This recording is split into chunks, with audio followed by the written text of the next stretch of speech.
هل تعتقد أن حزب الله منظمة إرهابية؟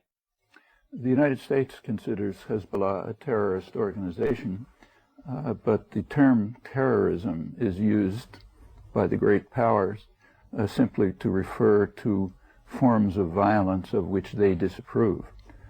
So the U.S. was, of course, supporting the Israeli invasions and occupation of southern Lebanon. Hezbollah was instrumental in driving them out. So for that reason, they're a terrorist organization. It's an interesting dilemma.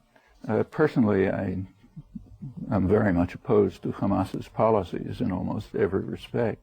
However, we should recognize that the policies of Hamas are more forthcoming and more conducive to a peaceful settlement than those of the United States or Israel. So to repeat, the policies, in my view, are unacceptable, but preferable to the policies of the United States and Israel. So, for example, Hamas has called for a long-term, indefinite truce on the international border. There is a long-standing international consensus, goes back to over 30 years, that there should be a two-state political settlement on the international border, the pre-June 1967 border, with minor and mutual modifications. That's the official phrase. Hamas is willing to accept that as a long-term truce. The United States and Israel are unwilling even to consider it.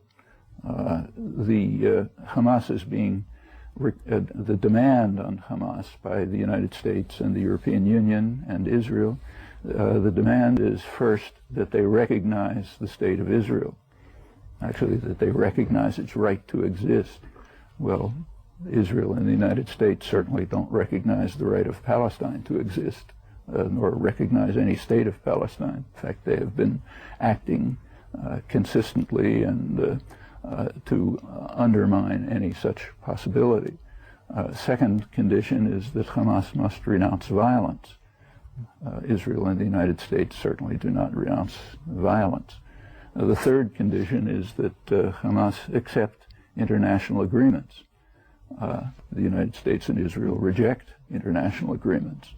So though the policies of Hamas are, again, in my view, unacceptable, they happen to be closer to the international consensus on a political peaceful settlement than those of their antagonists. And it's a reflection of the power of the imperial states, the United States and Europe, that they are able to shift the framework so that the problem appears to be Hamas's policies and not the more extreme policies of the United States and Israel.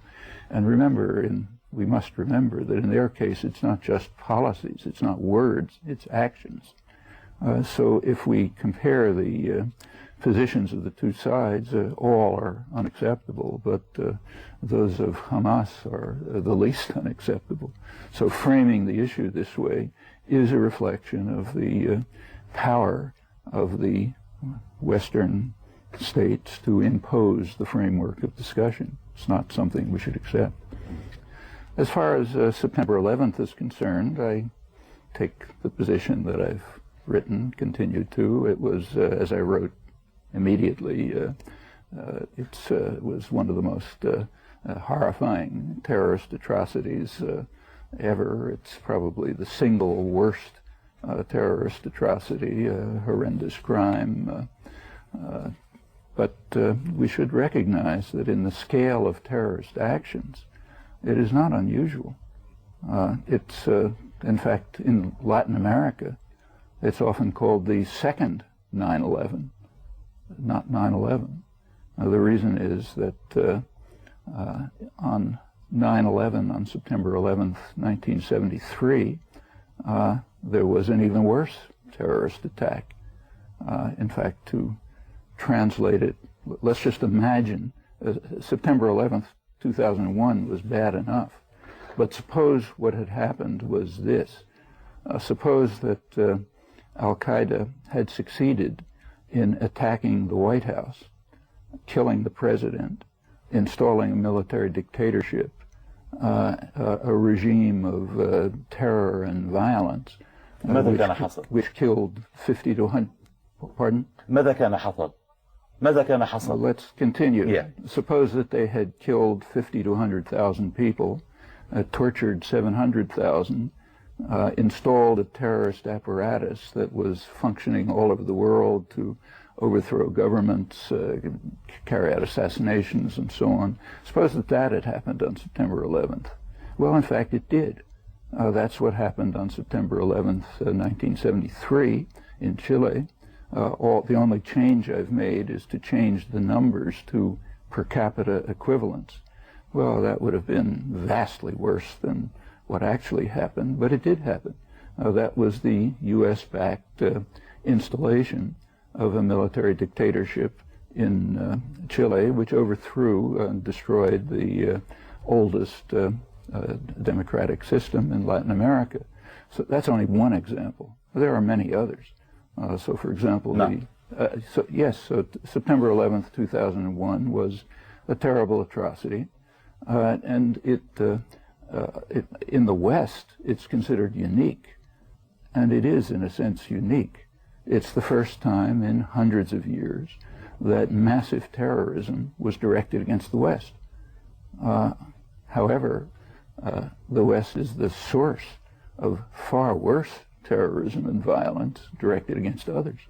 So yes, we should recognize what happened on September 11th as a crime, as an atrocity, and place it in the context of history.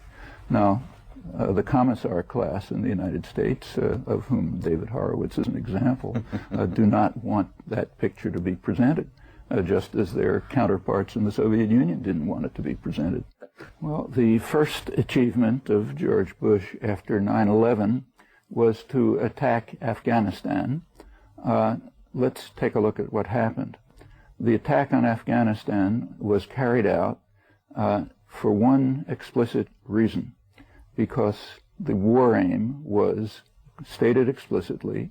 According to George Bush, any state that harbors terrorists is a terrorist state and must be treated accordingly by bombing and invasion. It follows from that George Bush is calling for the bombing of the United States. The United States harbors terrorists, violent terrorists, who are regarded by the FBI and the Justice Department as terrorists. One of the worst of them is Orlando Bosch, a anti-Cuban terrorist accused by the FBI of about 30 acts of terrorism, some in the United States, the blowing up of a Cubana airliner, killing 73 people. This is part of the 45-year U.S. terrorist war against Cuba. His father, George Bush I, gave Bosch a presidential pardon so that he could remain in the United States over the objections of the Justice Department, which regarded him as a threat to U.S. national security, and I can go on from there. But the main terrorists are the ones who carry out the acts in Washington. أنت يهودي وتعرف عن نفسك بأنك كنت ناشطا صهيونيا في شبابك ويتهمونك بأنك معاد للسامية. كيف تدافع عن نفسك؟ دقيقة واحدة.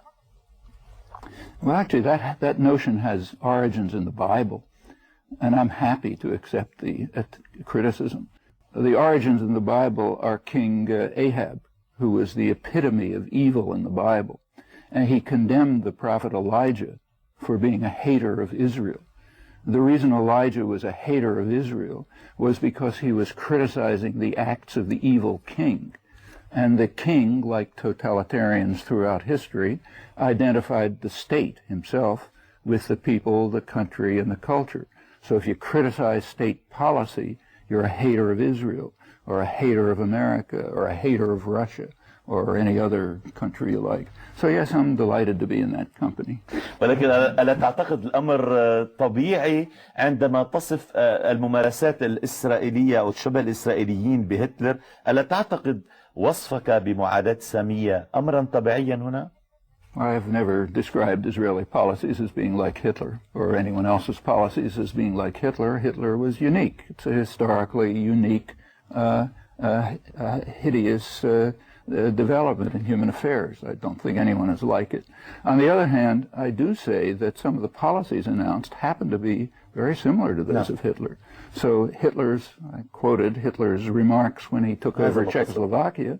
Yeah, they're familiar from every other great power, and we should recognize that. That's not to say that everyone else is committing the Holocaust. No, of course they're not. That was unique. But we should recognize similarities in planning, policies, and thinking when they are real.